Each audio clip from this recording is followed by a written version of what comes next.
All right, everyone, welcome back. So glad to have you with us again as we dive into a topic that's been blowing up our inboxes this week, iPhone updates. You guys send in a ton of articles about these new iOS releases, 18.1.1 and 17.7.2. And let me tell you, there's a lot of buzz. Yeah, it's I'm seeing it on tech blogs, regular news sites, even the government's chiming in. That's right. So obviously something's up. Let's unpack this, see what all the fuss is about. Well, the thing that jumps out immediately is that Apple is offering both of these updates, iOS 18.1.1 and DE 17.7.2, even though they both work on the same iPhone models, like anything from the iPhone X's and newer. Oh, wow, I didn't even realize that. That iOS, weird. Why would they do that? It's pretty unusual, right? Yeah. I think the key here is security. They're trying to get as many iPhones updated as possible, and not everyone's on iOS 18 yet, so they're basically giving people on iOS 17 a security-focused update as well. It's a smart move, really. That makes sense. But the article did say this is probably temporary, right? Yeah, it sounds like in a few months they'll probably stop supporting updates for iOS 17 completely. Ah, okay. So eventually everyone will have to upgrade to iOS 18 if they want to stay protected. Which I guess explains why even the Cybersecurity and Infrastructure Security Agency, CISA, is telling people to update ASAP. Exactly. That's not something they do lightly. So it's serious business. All right, so let's get down to the nitty-gritty. What exactly are these security flaws that these updates are fixing? How bad could they have been? So there are two main vulnerabilities that they're addressing. One is in something called JavaScriptCore. You can think of it as like the engine that helps your iPhone understand and run code from websites. Okay. And with this flaw, a malicious website could have potentially exploited it to run ANY code on your phone. Whoa. That's pretty bad news. Yeah, that sounds really bad. Like someone just having free reign on your phone. Basically. And then there's another vulnerability, this time in WebKit. Now, WebKit is what powers Safari, the browser most people use on their iPhones. And this flaw could have led to something called a cross-site scripting attack. Cross-site scripting, I vaguely know what that is, but could you explain it like I'm 5? Okay, so imagine you walk into a cafe and someone's messed with the sugar. Instead of making your coffee sweet, it actually does something harmful. Okay. That's kind of what cross-site scripting does to websites.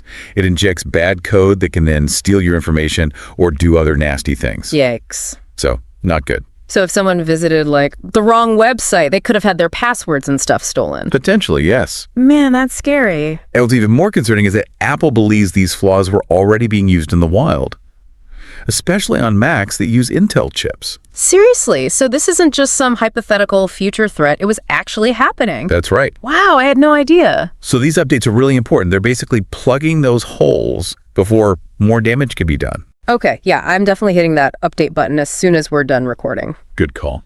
So these updates sound like a pretty big deal, even if they seem small. Yeah, they're patching up some serious security risks, but they're also kind of paving the way for more people to upgrade to iOS 18 safely. That's a great point. It's like they're doing some house cleaning before the big iOS 18 party really gets started. Exactly. Speaking of iOS 18, you know that bug in the Notes app, the one where people's iCloud notes were disappearing? Oh, yeah, I saw that all over social media. People were freaking out. Can you imagine opening your Notes app and it's just empty? Right, all your important stuff just gone. Yeah, talk about a nightmare. Luckily, it sounds like the data wasn't actually lost. Right, it was more of a display issue. But still, pretty unsettling. Absolutely. So did this update fix that? Well, Apple just acknowledged the bug a few days ago. So while this update doesn't specifically mention it, it's very likely that it addresses that issue as well. Fingers crossed, because I use the Notes app for like everything. Right. I'd be lost without it. And if anyone is still having problems, there's a workaround that we'll link in the show notes. Good idea. Wow. Okay, so we've got critical security vulnerabilities, disappearing notes, all kinds of drama with these updates. I'm starting to see why everyone's making such a big deal about them. It's definitely not something to ignore. For sure. Yeah. But there's more to this story, right? Like, beyond just fixing problems. There's got to be a reason why someone would actually want to upgrade to iOS 18, right? Oh, absolutely. Like, what are the exciting new features and stuff? Well, let's dive into that after the break. Sounds good. Stay with us, folks. We'll be right back. Welcome back. So before the break, we were talking about all those security fixes and stuff, but iOS 18 isn't just about fixing things. There's also a bunch of cool new features. Right. It's easy to get caught up in the whole security drama. and forget that there's actually new stuff to play with. So what's the big highlight? What's everyone excited about? Well, one of the most talked about things is Apple Intelligence. Apple Intelligence.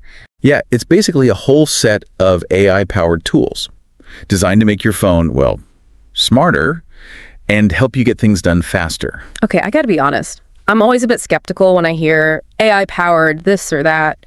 Sometimes it feels like companies just slap that label on things without really delivering on the intelligence part. I know what you mean. So convince me, what makes this different? Okay, so imagine this. You've got a 10-page report to read, but instead of slogging through the whole thing, your phone can just give you the main points, like in a few bullet points. Okay, that would be pretty amazing, especially with all the reading I do for this show. Right. It's like having a personal assistant who can summarize things for you. Exactly. And that's just one example. Apple Intelligence can also help you write emails, schedule appointments, even translate languages on the fly. Oh, okay, I'm starting to see the appeal. But, there are always some growing pains with any new OS. Has iOS 18 been causing any problems for people? Well, as with any new software, there have been a few hiccups. Some people have complained about battery life, and there have been some reports of apps crashing. That's to be expected, I guess. But the good news is that Apple's been really good about addressing these issues. They've already pushed out a few updates since iOS 18 launched, each one squashing more bugs. That's good to hear. But what about the people who are perfectly happy with their current iOS? Like, do they really need to upgrade? That's a good question. I mean, if your phone's working fine and you're not really interested in any of the new features in iOS 18, then yeah, you might be able to hold on for a bit.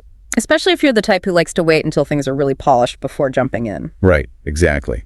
But there is one important thing to keep in mind.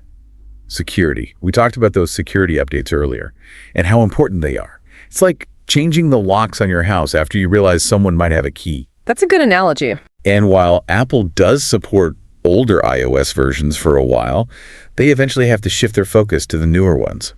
So even if you're not chasing after all the latest bells and whistles, staying up to date on security is non-negotiable. Exactly. You got to make sure your digital house is locked up tight. Couldn't have said it better myself. Yeah.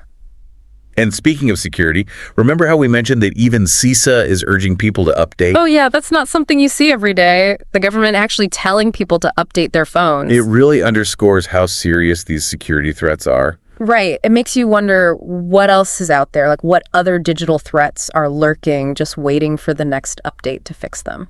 That is a scary thought. It is. It's so easy to get caught up in all the excitement of new features and upgrades that we forget about the importance of digital security. Absolutely. It's the foundation of our entire digital lives, really. Without that foundation, it's like building everything on sand. Exactly.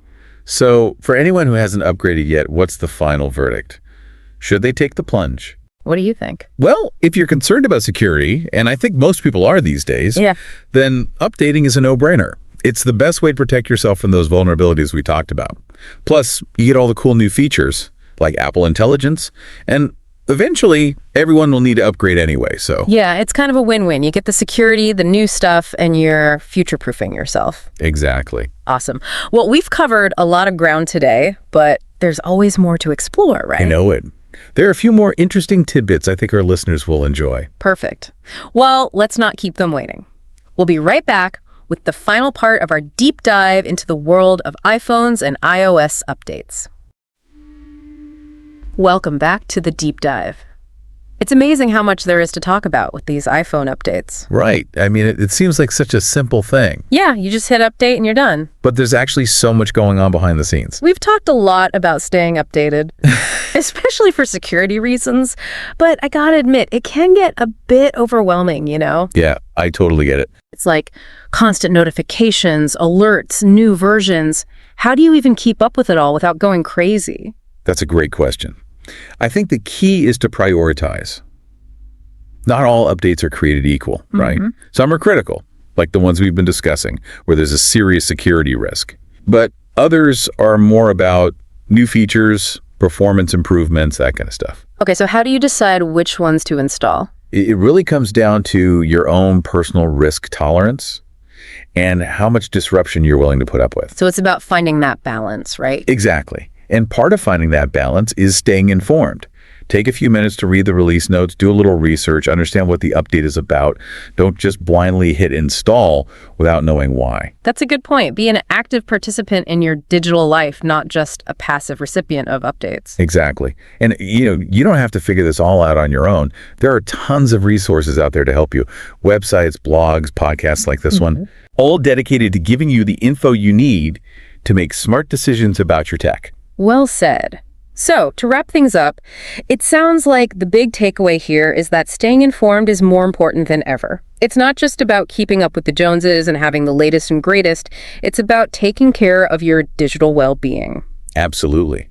The more we understand about these updates and why they matter, the better equipped we are to navigate the digital world safely. Exactly. Well, I think that about covers it for our deep dive into the world of iPhone updates. It's been a fascinating conversation. Absolutely. Thanks for joining us, everyone, and we'll catch you next time for another deep dive into the world of tech.